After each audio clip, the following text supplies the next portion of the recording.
जब ज़्यादा घर में पितृदोष हो ना, ऐसा लगे कि पितृदोष बहुत ज़्यादा है, 1 रुपये कमा रहे हैं, 1.25 रुपये खर्च हो रहा है, हाथ में पैसा नहीं टिक रहा, दुकान 4 दिन अच्छी चल रही है, फिर व्यापार डाउन हो जाता है, कोई पैसा लेकर भग गया नहीं दे रहा, कहीं कर्जा मात्रा बढ़ गई है, ये पितृदोष के लक्षण है कुछ। इसमें आपके घर में जो भी रुद्राक्ष पड़ा हो, जो भी रुद्राक्ष रखा हो, क्योंकि संभाल के तो आप लगते नहीं, पटक देते यहां, जो भी रुद्राक्ष आपके घर में रखा हुआ, एक पानी के पात्र में उस रुद्राक्ष को डाल दीजिए, उसमें 1 चावल का दाना डाल दीजिए।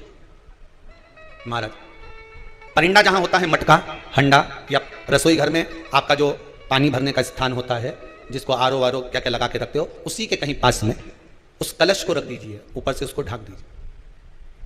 शाम के समय, सुबह रखा 10 बजे से 12 बजे के बीच में, शाम के समय प्रदोष काल में भगवान शंकर का नाम स्मरण कर कर, ओम नमः शिवाय बोलकर, श्री शिवाय नमस्तुभ्यम बोलकर, या महामृत्युंजय मंत्र का स्मरण कर कर, या गायत्री मंत्र का स्मरण कर कर, जो मंत्र आपकी बुद्धि में विवेक में समाहित हो, उस मंत्र का नाम लेकर राम कृष्ण हरि जो बोल सकते हो, एक घी का दिया अवश्य प्रज्वलित करें। लंबी बाती का, कौन सी बाती का? फूल बत्ती का नहीं, गोल बत्ती का नहीं, लंबी बाती का। बत्ती का मुख दक्षिण की ओर, कहां पर होना चाहिए? दक्षिण की ओर, ना पूरब, ना पश्चिम, ना उत्तर, बत्ती का मुख कहां हो? दक्षिण की ओर।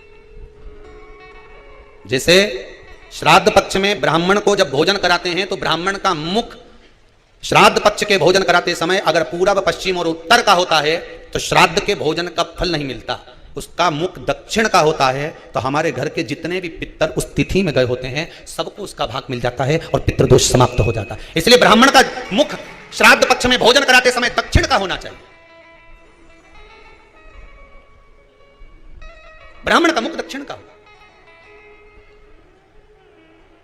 यहां तक शास्त्र कहता है। महाराज, अगर गौ माता को श्राद्ध पक्ष में अगर भोजन दे रहे हो तो गाय का मुख अगर दक्षिण का है, गाय का, आपका मुख भले उत्तर का हो, गाय का मुख दक्षिण का हो, आपका मुख भले पूरा पश्चिम नहीं का, गाय का मुख अगर दक्षिण में, अगर आपने दक्षिण में गाय को खड़ी कर रखा है और दक्षिण में उसका मुख और आप भोजन दे रहे हो, तो शास्त्र कहता है कि किसी पिंड की जरूरत नहीं पड़ती, गाय स्वतः कल्याण कर देती है, गौ माता स्वतः कल्याण। दक्षिण मुखी हो तो दिए की जो बाती का मुख कहां होना चाहिए? दक्षिण का। और दक्षिण का मुख जब दक्षिण का मुख हो, दक्षिण की ओर बाती हो महाराज, तब दक्षिण की बाती जलाने के बाद में भगवान से वहीं पर प्रार्थना करें।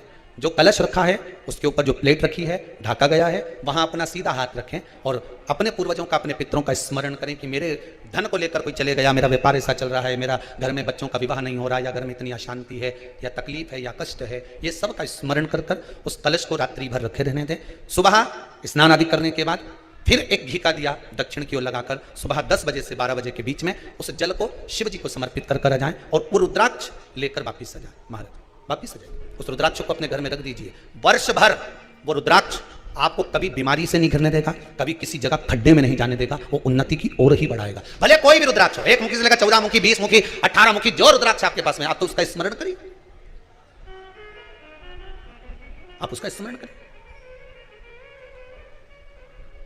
रुद्राक्ष का जल शिव को समर्पित करें। पितरों के जितने भी द्वार हैं, पितरों के जितने भी दरवाजे हैं, पितृलोक में जितने भी पितृ विराजमान होते हैं महाराज, ये सब शंकर के ऊपर चढ़े हुए जल का भाग ग्रहण करते हैं, शिव के ऊपर चढ़ा। 33 कोटि देवताओं में से कोई एक